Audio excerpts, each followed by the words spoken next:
How's it going? Future voters of Sean Gannon, future president of the United States of America. And we got another beer review.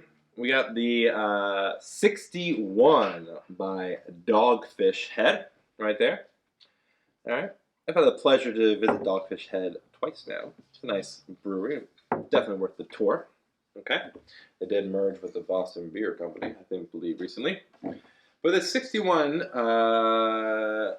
has a nice little story about how it came to be. Okay, 61 was born at the crossroads of serendipity, experimentation, and brotherhood. Whenever Dogfish Head president Sam Caligoni, I believe that's what his name is, and his neighborhood friends gathered for drinks, they gave each other a big old man hug and ordered a round of 60-minute IPA, their best off. A few years ago, Sam also ordered a glass of his favorite red wine and poured a little into each pint of 60 Minute. Interesting. They all dug the combination of fruity complexity and pungent hoppiness, and the blend became a beloved tradition.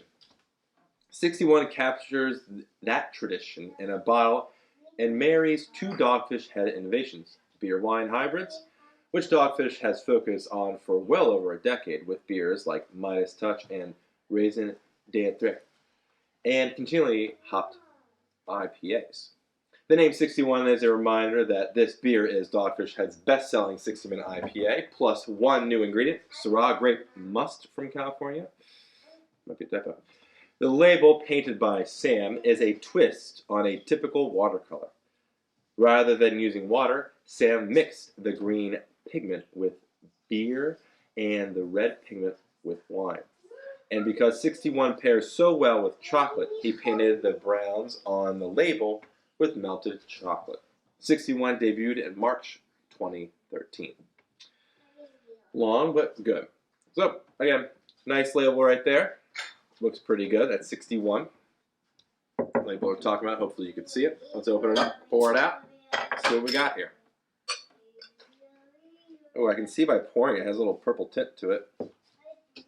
I can see that as it's pouring out, and clearly in the glass.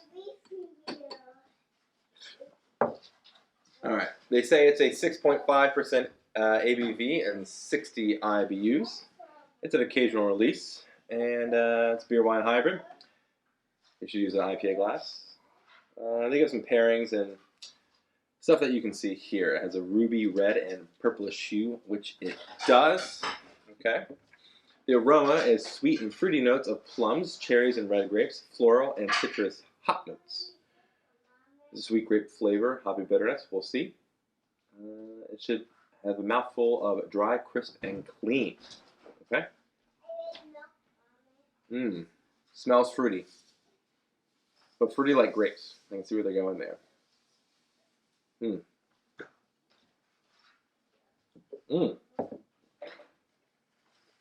Interesting. Now, that is a fruity beer, but it's different from like other ones. Like you have, like they call them squeeze IPAs, like they fresh squeeze and put something in there. This one definitely has a grape taste to it. Like it's clearly a grape there. Clearly a grape taste, and that's, I can see, I guess, what they did, like I said, there, they tossed a little red wine, they like that flavor, and want to recreate that. It's definitely interesting. It's one of those acquired tastes, I think. You can definitely taste the hops in there, and it really is what they're saying. It tastes very similar to the 60, or not similar, because they're different now with the red wine, but you can taste that 60-minute base that's in there, and then they add that red wine flavor, and it tastes exactly like they describe it, and exactly how you would expect it to. If you described it to somebody, you said, "Oh, it's just like their 60-minute IPA, just with a little bit of red wine added to it," and that's what it literally is. So, if you like red wine and you like beer, and you don't mind mixing things up, again, this would be for you, and try it out. But everyone's tastes a little different. But yeah, I enjoy it because I like red wine and I like beer, so they all kind of go hand in hand here. But it's a It's a nice little batch, nice little group here. And pretty bad. So I'm going to give it my review just because it's unique. It has a nice hoppiness, not a bitter aftertaste. So it's all good there. It has a good overall smoothness to it. I'm going to give it a 4 out of 5, actually. I do enjoy this beer. I think it's nice, that fruitiness in there. It'd be a good dessert beer, I think.